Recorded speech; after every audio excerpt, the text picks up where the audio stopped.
far anyway? Great, I would say, aye. What have you learned? I've learned, good question, what have I learned? Because obviously we're doing wee videos to try and showcase what we're trying to showcase to our clients, and what we pick up on and what they are. So here's a good scenario. I picked up on these points and we took pictures of them and we're talking about them. Can you remember them? So, not really. What was the main thing that I pointed out to you? There was you? two things I do remember was that 2 ceiling lights didn't have skirts on. Yeah, what's your risk? And the danger there is electrocution. Yes. You touch live metal parts. There's live metal parts, but if the polarity was wrong in that circuit, or there's some sort of fault that's not been picked up by the RCD or the fuse, then there's potential for electricity to run on those parts that wouldn't usually have it. And because it's not covered by a bit of plastic, there's a chance of getting a shock. Alright, so it's not that it's live all the time, no. It's that it's got the potential. So that's the thing, is like, there's a potential is there. Yeah, I get it. And the potential is there because it's usually covered by something that's not metallic to get the shot. Alright, so even though it's like that just now, the risk is not there, but you never know when the risk is going to be there. And then that's why you have to put that in a observation. What else was there? What else can you remember? I remember that there was a cable that wasn't attached to the wall properly. It came out through the floor. Aye. So it wasn't what? Trunked? Trunking, aye. Protected? Aye, protected with trunking, aye. That's what I was trying to say there. Or behind the wall. Aye. Do you know what trunking is? It's plastic shit that covers pipe wires. Good way of putting that. It looks like shit. It's basically, trunking is like effectively a tunnel with a lid on it, and you fit its surface to the wall. Horrible shit, but it does its job. So that's a couple of things. Was what about in the bathroom? Oh, I was trying to remember that. That was the first one. Apart from the fact that the handle broke off the light after basic use. Pull-Chord. Aye, the Pull-Chord. The Pull-Chord snapped.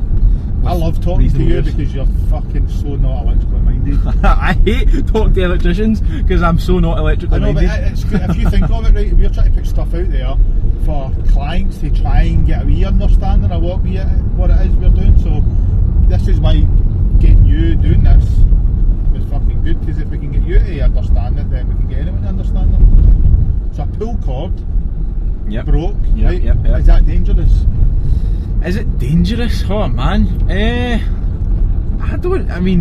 I'm quite lax with safety, but I really don't. You're right, it's not dangerous. Aye, that's good. Right. Aye, good. But it's an observation. Aye. So it needs replaced. It's not dangerous, but a small person, or somebody smaller than me or you, won't be able to reach it with the light on. So then it becomes dangerous because they're in a bathroom that they could fall. Alright, so the action of it not operating is dangerous, but the fact that the Pull-Chord is broke halfway up is not dangerous. Cool, aye, okay, get that. Right? So there's a health and safety risk, but not an electrical risk. Alright? I've just remembered another one for that bathroom. It was the non-IP rated light. Aye, and that what was zone? There are 3 zones. Zone 1 is like the closest to the close, and it wasn't the closest to the close. 0 is. Oh, is it? Oh, sure. So it's in zone 1, and that's where. That's directly above the shower. Well, it's in that area of 600. I can't remember what it is, but it was less than 2.2 metres high as well. So, see that guy there, Angus, with the fucking mad hair? The hair, I did see him. Aye, Got my eye. He's got a really nice restaurant in Kilmarnock. Cool. Called Mitchell's. That place that does stars. It's honestly amazing. Best food. So if you get that in this video, then fucking mention them. Mitchell's. Guy named Angus. Really nice restaurant. Really nice guy. So there was the IP rated light, but what else was in that bathroom? It was I remember looking at the fan. We were looking at the fan, and you were. That was the other pointing bathroom. something out. We were looking at the heater. The heater, right? The fan heater. Aye. I don't remember what the problem was for that one. It was a broken fuse holder. Alright, aye. And exposed, so you could actually potentially touch a live part. So that is the potential is right there. Aye. It's not like the light where you need the polarity to go wrong. With the pendant, with the IP rated light in the bathroom, the potential's there as well, because you can touch it when you're in the shower and you're wet, and you can hit it and smash it. Alright, that's why it needs to be enclosed. That's the reasoning behind it. There's obviously regulations and fucking this, that and other, but the actual, to put it in plain terms, is you can touch that when you're in the shower and bath, and you can hit it when you're drying yourself or whatever, and that's why it needs to get changed. The other thing is the fuse holder for the... Why is it doing that? Maybe a car behind you? No, I don't know. The fuse holder is actually cracked, so you can touch the fuse. Right?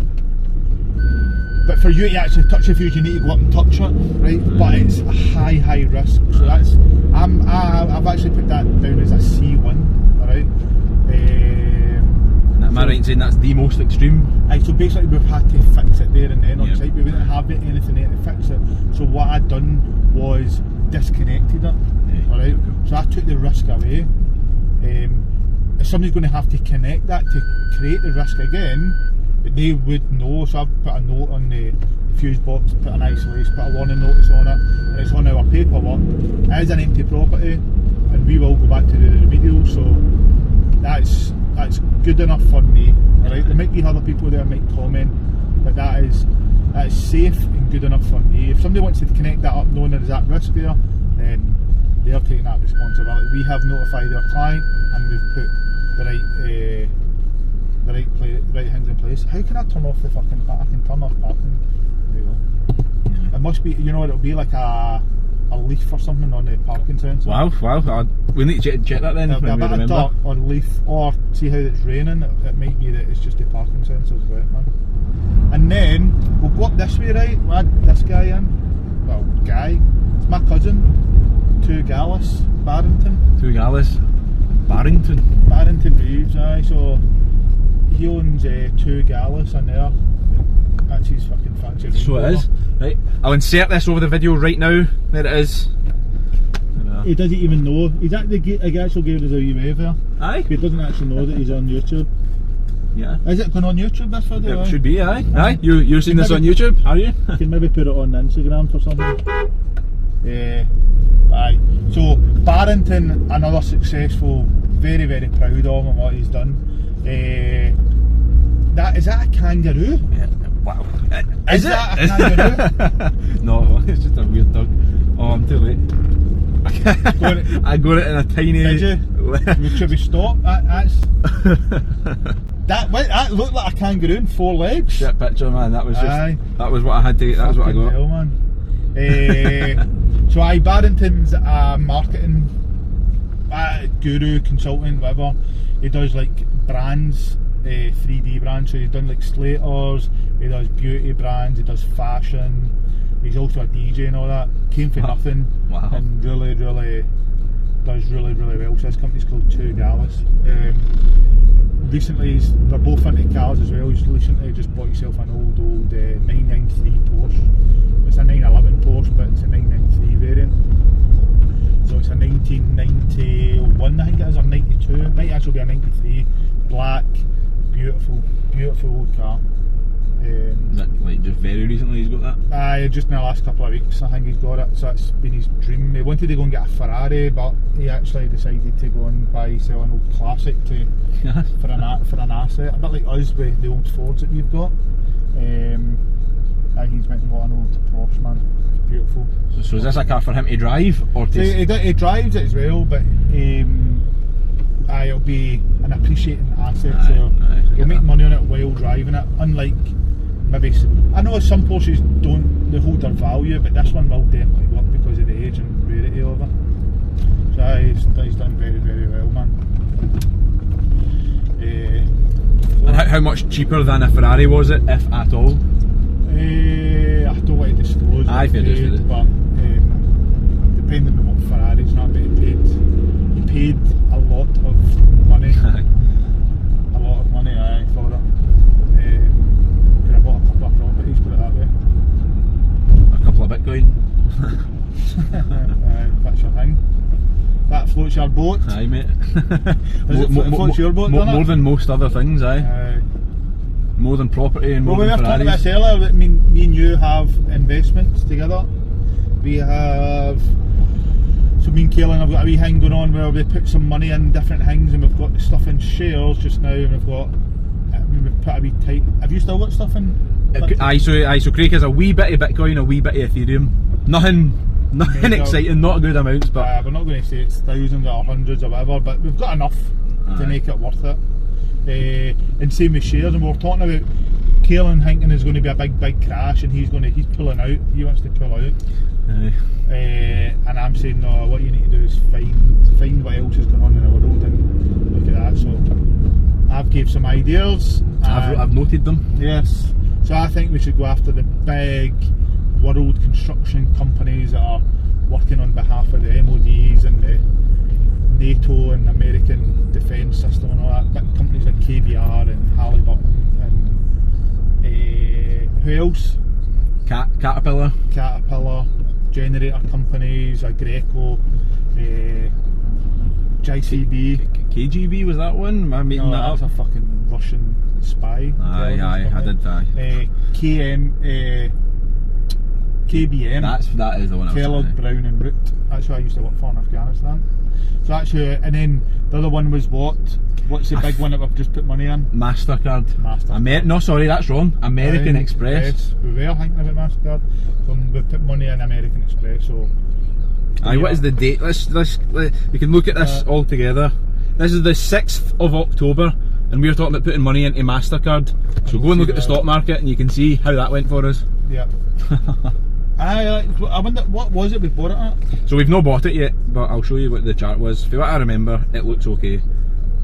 American Express, you wanted to see the now? Just say that what we bought it at now. American Express, $143 for one share. Okay. That's what we're buying it at. It's sitting mid-table, really. I would say so, aye. Mid-table. Okay. Aye, I'll show it to the camera. So we're buying it. Let's just zoom in a wee bit. No, undo that. So we're buying it round about here, and as I say, feel free to look at the market on your own time, and you can see how it went for us. And we made, what was that making money on? What was Mash there's shares? I'll tell you very shortly. Snapchat was one of the big winners. Making some good money on Snapchat just now. Ethereum is up, isn't it? Yep, it is, aye. And Walt Disney, do we still got money in Walt Disney? Probably, aye. I've no changed anything since you've last seen it. The last change I made was buying Ripple XRP. Right, okay. Which we didn't buy a lot of, did we? No, $80 it was. $80 or pounds. I'll get this sorted while you're in collecting or delivering keys. Aye, it's a good wee spread. So I mean, as I say, I will be selling them and then putting it into a MasterCard. Aye, so we're going to take out the profits. Yes, so they will stay. Yeah, so we'll take out the profits and put it on to Master. Or American Express. We'll get there one day. See if I actually invest money into MasterCard by accident. And what if it does better? Well, fuck it. Then I'll be glad. Best mistake ever.